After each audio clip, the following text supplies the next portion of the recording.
अस्सलाम वालेकुम friends, welcome back to my channel Laiba health tips. Viewers, आज मैं आप लोगों के साथ हाथों पाँव का रंग गोरा करने के लिए बेहतरीन स्क्रब शेयर करने जा रही हूँ।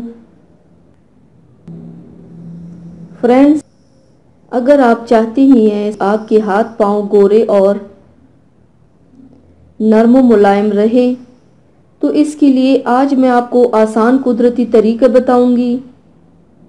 इसके इस्तेमाल से आपको अच्छा रिजल्ट मिलेगा। हाथों पाँव की तमाम स्याही और धब्बे ख़त्म होंगे।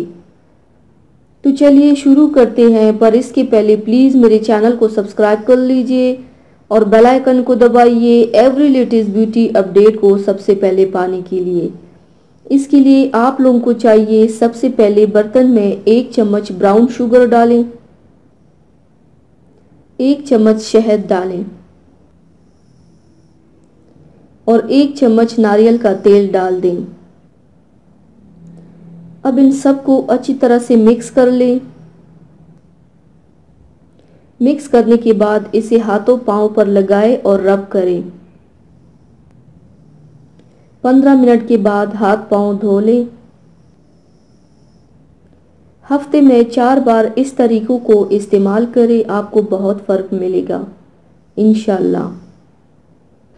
तो व्यूवर्स, थैंक्स फॉर वॉचिंग। मेरी वीडियो को लाइक और शेयर ज़रूर कीजिएगा। मिलते हैं एक और नई वीडियो में, तब तक के लिए अल्लाह हाफिज़।